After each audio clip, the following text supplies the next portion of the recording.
السلام عليكم ورحمة الله وبركاته، وأهلا وسهلا بالشباب بحلقة جديدة من كورس أساسيات التداول للمبتدئين. اليوم الحلقة 11 أو 11 بعنوان كيفية اختيار وسيط مناسب. أنا أخوكم أمين، وخلونا على بركة الله نبلش بالشرح.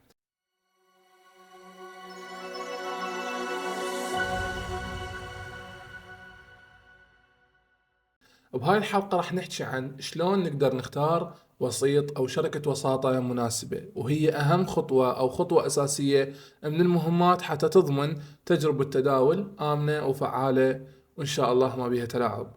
ليش؟ لأنه أنت اليوم من تختار وسيط خاطئ، هذا الشيء راح يخلي عندك مشاكل كلش كبيرة. شلون؟ اكو وسطاء البيبوك او الاي بوك والبي بوك. وسطاء البي بوك يتلاعبون بالاسعار او يسببوا لك مثلا تاخير بتنفيذ الاوامر، او راح نتعرف على اهم المعايير اللي لازم انت تراعيها، وراح نتعرف على اهم التراخيص اللي انت المفروض تكون على علم بيها. طيب، ما هو الوسيط مجددا؟ الوسيط هو شركة تقدم لك خدمة تداول العملات او الاسهم او ايا كان من الانواع الازواج من خلال منصات إلكترونية مثل الميتا تريدر أو السي تريدر. سبق وحكينا كلام مبدئي عن شركة الوساطة. أوكي. الوسيط هو حلقة وصل ما بين أنت المتداول وما بين سوق الفوركس الرئيسي أو مزودين السيولة. أوكي يا شباب، فالمعايير اللي أنت لازم تراعيها، أولا لازم تشوف الشركة. يعني أنت اليوم جيت تريد مثلا تسجل بشركة وساطة، فعندك عدة نقاط أنت لازم تراعيها. من ضمنها أولا الترخيص والتنظيم.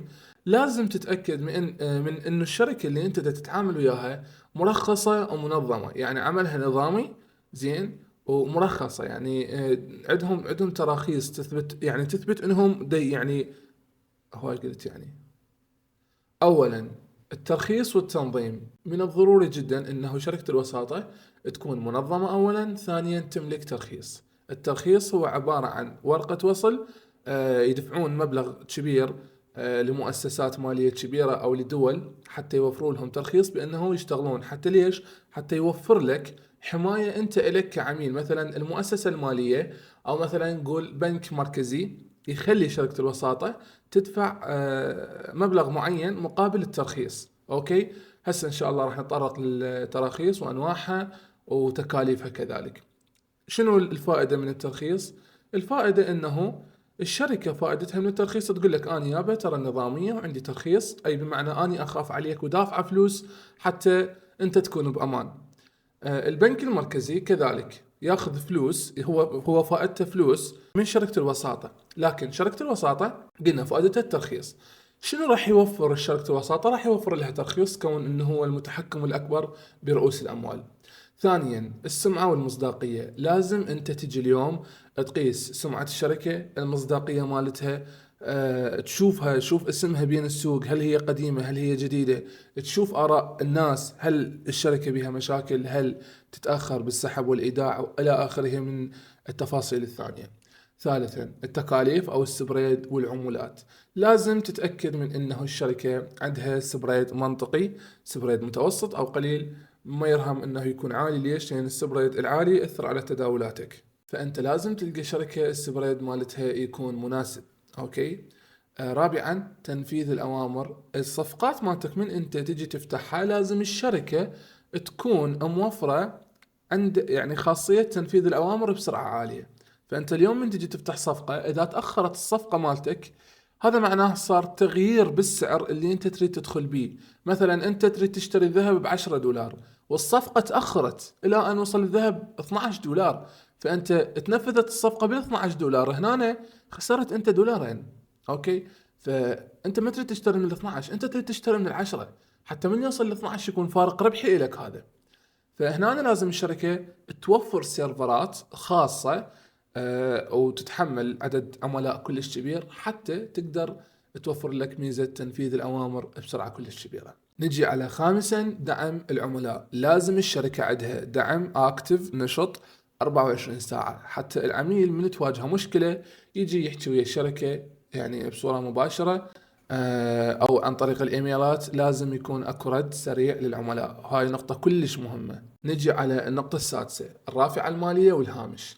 ضروري انه الشركة توفر لك رافعة مالية وهامش. ليش؟ حتى تقدر تتداول برأس مال مضخم وهامش منطقي. اوكي يا شباب، الرافعة المالية والهامش طبعا شرحناهن بالحلقة اللي خاصة بالمصطلحات، تقدر تروح للحلقات السابقة وتشوفها، ماكو مشكلة. نجي على النقطة السابعة، أنواع الحسابات والمنصات. لازم الشركة توفر لك أكثر من نوع حساب، توفر لك حسابات الزيرو، توفر لك حسابات الستاندرد وإلى آخره.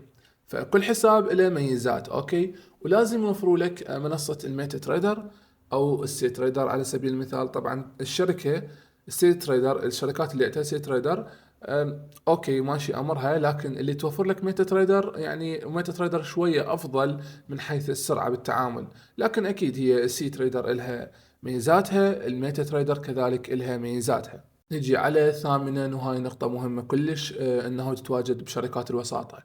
الثامنا يقول لك وسائل الايداع والسحب. لازم شركة الوساطة توفر لك طرق سحب سهلة وسلسة ومحلية وعالمية. ليش؟ حتى إذا أنت مثلا كنت داخل المنطقة تتداول، فأكيد لازم أكو طرق سحب محلية. إذا أنت سافرت أوكي، فلازم تتوفر لك طرق دفع أو سحب عالمية حتى تقدر تكون متعامل جيد وسلس بالإيداع والسحب. فالإيداع والسحب، وسائل الإيداع والسحب، طرق الإيداع والسحب جدا مهمات. طيب هنا عندنا نصائح إضافية حتى تختار وسيط مناسب. أولا، تختبر الحساب التجريبي. باستخدام الديمو أكاونت أو الحساب التجريبي تقدر تختبر الأسعار أو السبريدات مال الشركة. أنت اليوم تقدر تستخدم حساب تجريبي حتى تقيم جودة الخدمات اللي تقدمها لك الشركة، لأنه حساب التجريبي قلنا هو باعتبار نفسه حساب حقيقي بس بأموال غير حقيقية.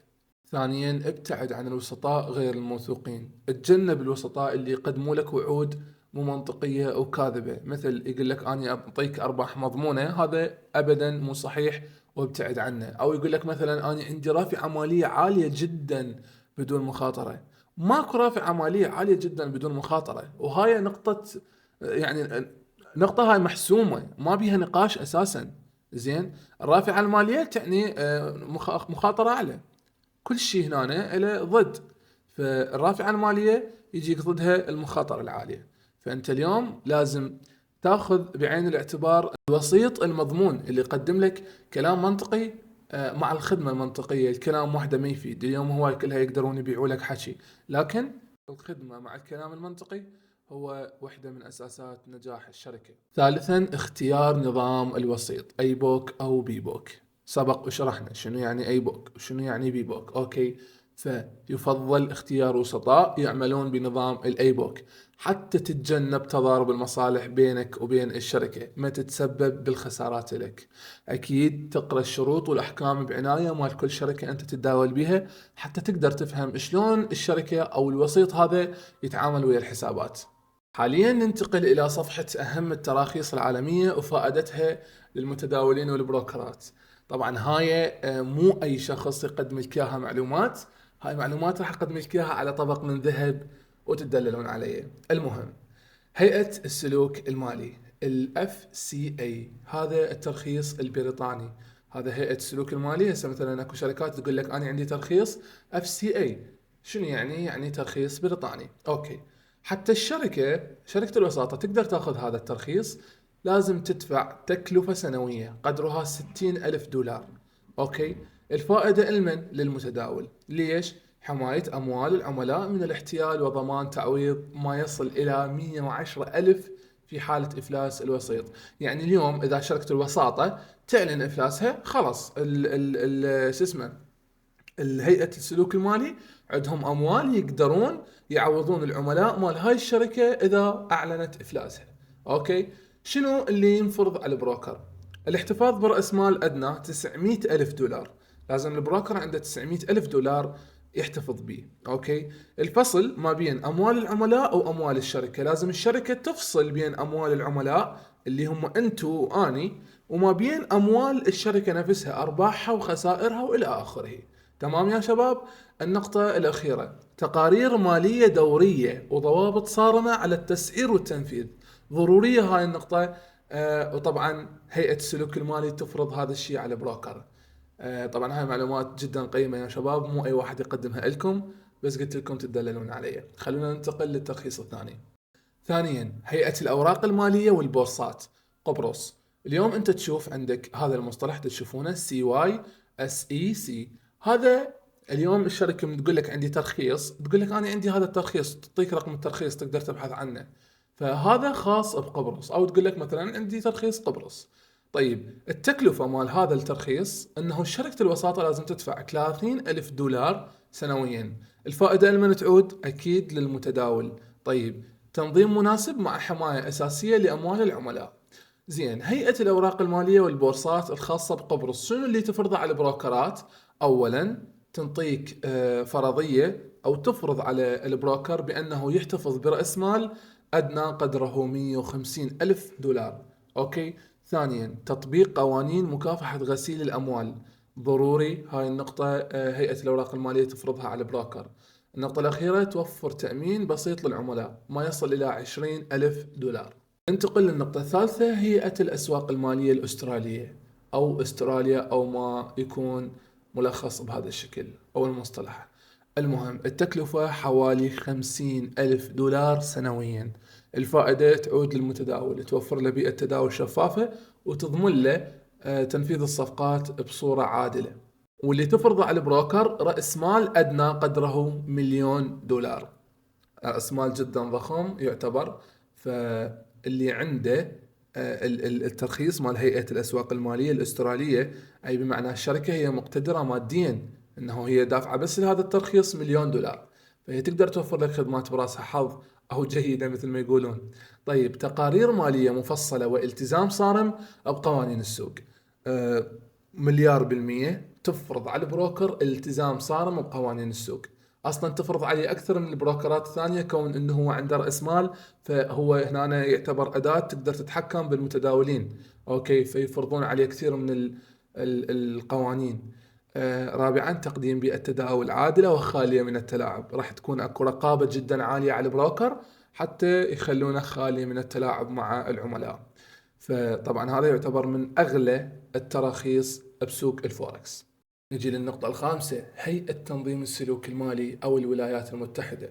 طبعا هذا يعتبر من أغلى التراخيص العالمية. مثل ما قلت لكم يا شباب، طبعا أنا ممكن يزعلون علي بعض الأصدقاء شركات الوساطة، بس أنا لازم أوفر معلومة سليمة وجيدة للمتداول أو الشخص اللي دا يتعلم جديد. المهم التكلفة مال هذا الترخيص توصل إلى 150,000 دولار سنويا. أوكي، الفائدة المن عائدة أكيد للمتداول. هو واحد من أقوى التراخيص عالميا، قلنا يضمن حماية عالية وتنظيم جدا صارم للمتداولين. شنو اللي يفرضه هيئة تنظيم السلوك المالي أو الولايات المتحدة على البروكرات؟ لازم عندك أو الشركة البروكر عندها رأس مال أدنى 20,000,000 دولار. يا شباب هذا الرقم جدا ضخم ويعتبر من الأغلى التراخيص. فالشركة اللي تقول لك أنا عندي ترخيص منظم من الولايات المتحدة، اعرف أنه هي قاعدة على سيولة جدا مخيفة. ثانيا أو ثالثا ثانيا اوكي ضوابط صارمة على التسعير والتنفيذ. يخلون ضوابط جدا صارمة على التسعير وتنفيذ الصفقات كذلك. واكيد يحتاجون تقارير شفافة حول الأنشطة المالية اللي تقوم بها هاي الشركة. طيب ملخص الفوائد. اولا شفافية عالية، كل التراخيص تضمن تنفيذ الأوامر بشفافية. ثانيا حماية أو تعويضات أو تأمين على الأموال في حالة المشاكل أو الإفلاس. الضوابط المالية أكيد هي فرض رؤوس أموال محددة حتى يقللون احتمالية الإفلاس مال الشركة، وإذا أفلست الشركة فيقدرون يعوضون العملاء من فلوس الشركة نفسها، لأن هاي الفلوس دافعتها الشركة. شلون أني أقدر أختار وسيط بناء على الترخيص؟ إذا كنت مبتدئ تقدر تختار وسيط مرخص من CYSEC أو FCA. أوكي. أما إذا أنت كنت تبحث عن الأمان الكامل فأكو وسطاء مرخصين من هيئة السلوك المالي CFTC أو FINMA. هاي المصطلحات أو الملخصات لأسماء الشركات. بالنهاية اختيار الوسيط المناسب هو أول خطوة في طريق النجاح للمتداولين. أنا أخوكم أمين، لا تنسى تتابع قناتي على التليجرام حتى تحصل على هواية من النصائح اليومية والمحتوى. الرابط راح يكون في وصف المقطع. والسلام عليكم ورحمة الله وبركاته، نلتقيكم بحلقة قادمة.